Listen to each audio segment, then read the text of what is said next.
सबसे पहले हम ये जानकारी प्राप्त करें, वर्ड जो 2010 है उसके बहुत सारे बेनिफिट्स हैं। सबसे पहले जो MS वर्ड के जो फ़ायदे हैं वो ये हैं कि इसमें हम किसी भी प्रकार का टाइपिंग का कार्य कर सकते हैं। इसके अलावा उस टाइपिंग के कार्य को हम सेव भी कर सकते हैं, यानी कि संभाल के रख सकते हैं, दोबारा उसे किसी भी समय प्रयोग कर सकते हैं। टाइप किए गए कार्य को टेक्स्ट कहते हैं। टेक्स्ट को हम फॉर्मेट भी कर सकते हैं।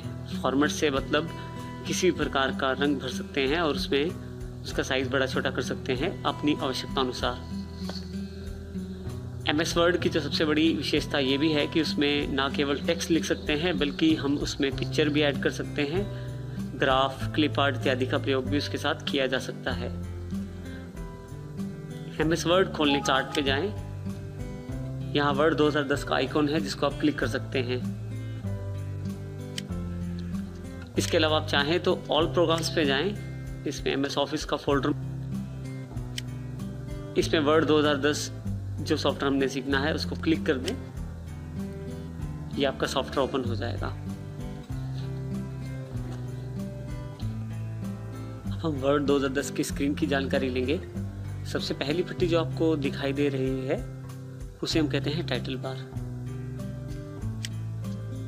अगर आप इस पर ध्यान से देखें तो इस पर डॉक्यूमेंट 1 लिखा आ रहा है।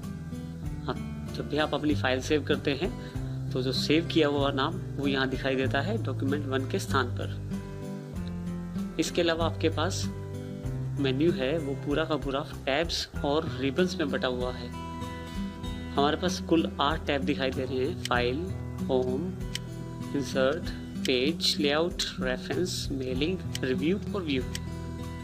हर टैब, जब भी आप किसी टैब पे क्लिक करते हैं उससे संबंधित कमांड्स नीचे उसके रिबन में दिखाई देना शुरू कर देती हैं। ये सारा एरिया जो आप दिखाई दे रहा है ये रिबन कहलाता है।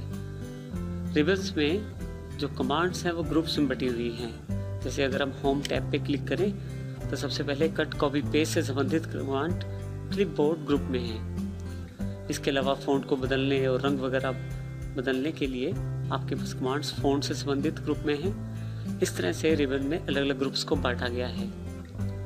सुविधा के अनुसार आप जिस भी टैब पे क्लिक करते हैं उसका रिबन आपके सामने खुल जाता है और जो कमांड आपको चाहिए वो आप क्लिक करके प्रयोग कर सकते हैं।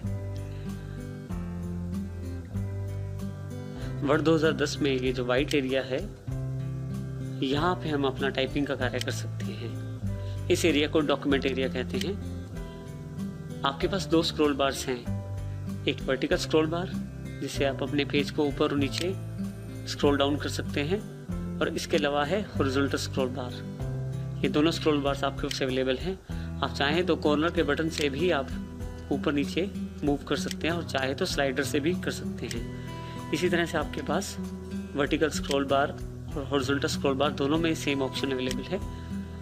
आपके पास दोनों तरफ लेफ्ट साइड और टॉप साइड भी रूलर अवेलेबल है।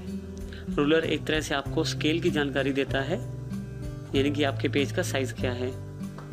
आप चाहें तो रूलर को ऑन ऑफ कर सकते हैं इस बटन से, व्यू रूलर बटन, इससे आप दोनों को ऑन ऑफ कर सकते हैं। इन सब चीज़ों के अलावा सबसे नीचे आपके पास स्टेटस बार अवेलेबल है।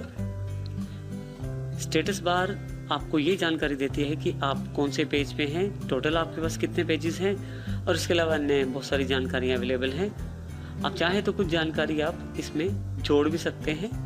आप केवल राइट क्लिक करें, ऑप्शंस आपके सामने अवेलेबल हो जाएंगे। जैसे मैं जूम स्लाइडर को ऑफ कर रहा हूँ तो यहाँ से जूम स्लाइडर ऑफ हो गया, दोबारा ऑन करूँगा तो ऑन हो जाएगा।